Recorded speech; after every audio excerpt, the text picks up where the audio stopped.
Excuse me. Just chatting. Joe Wamback, who I've interviewed many times. Great pleasure to know this man. Founder of the Canadian Crime Victims Foundation, and most people know your personal story. There was a movie made.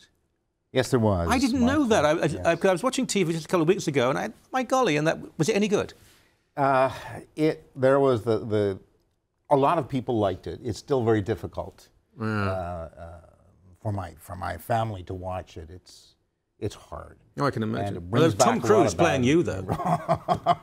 No such luck. Mind you, the guy that did play me has become a good friend, and he has also played opposite Clint Eastwood and many other actors. That's pretty impressive. Yeah, Ron White is his name. But it must be difficult. Look, I mean, just briefly before we get on to the whole bullying issue, just for those who don't realize, your story, what happened?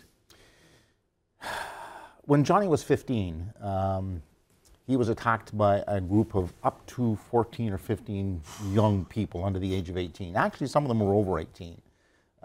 He was knocked down. He was chased in a car. He was running. The kids got in a car. They chased him. He tried to get away, and he was cornered. So they got out of the car, and they went after him, and they laid their feet and their fists to him, resulting in a severe brain trauma. He suffers a severe brain injury. He almost died. Yeah. He was 2 weeks on life support, 3 months fully comatose, and 7 months paralyzed. What happened to the scum who did this? Well, the interesting thing about our legal system, and this is why I do what I do, is because I found out things that I just couldn't believe existed in my country. Those who are 19, who could have been charged and severely dealt with under the adult criminal system, were given immunity from prosecution by the Crown for their testimony against those under the age of 18. Those that were under the age of 18, only 3 were finally charged, 2 were finally convicted, and were sentenced to approximately 5 months in a youth facility after 4 years and millions of dollars in legal fees that, of course, the taxpayers of this country paid for. While they're in custody, they continue their education, they continue to order their meals off menus, they continue to interact socially with just about everybody they want, whereas my family and my son received absolutely nothing from Ontario Criminal Injuries, from any municipal, provincial, or federal source, and everything that we've done to date has been in a volunteer capacity, and it has cost my family a lot of money. But I can't imagine how it affects you. I know how angry it makes me, and I see, and I want to apologize for this comparison, but you know, if you have the right political cause, if you're part of the right fashion, endless coverage, endless documentaries, dramas, Gay Straight Alliance, you know, any gay kid who's bullied, absolutely wrong, but it's irrelevant. The gay bullying is hardly even an issue. Kids are bullied for all. A teacher said to me the other day, she said, if you knew the bullying I had to deal with, I've never come across a gay kid who's bullied. We have gay kids in the school, they're never bullied. If anything, they're lionized. We have kids who are bullied, they tend to be slow, they're heavy, they're just a bit odd, they're eccentric, and no one gives a damn. No one is giving them funding or helping them. Bullying is taken seriously. But it depends on the school, on the people involved, and who the victim is. We keep hearing on this station of people who are bullied, and nothing is done. No, absolutely nothing is done. And in most cases, it's because the administration refuses to take any responsibility. They're afraid of lawsuits by the bullier and their extended families, so they try and mitigate.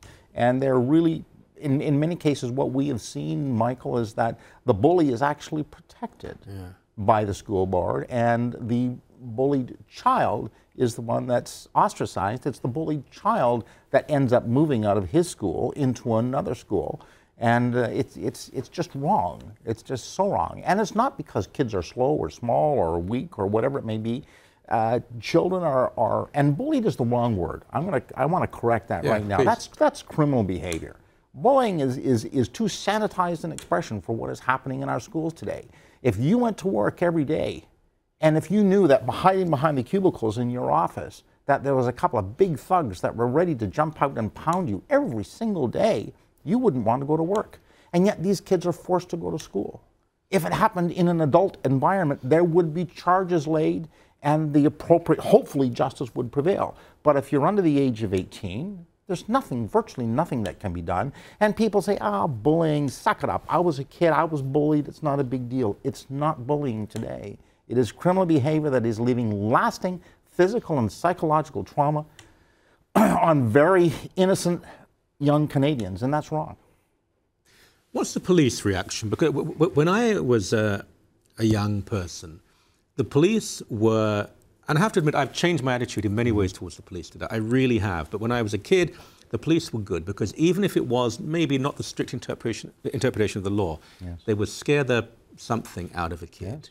And now, maybe the worst kids weren't intimidated, but even pretty rough kids, I can remember being held. Well, I remember at a soccer game being held up by the neck by a cop. I had red hair then.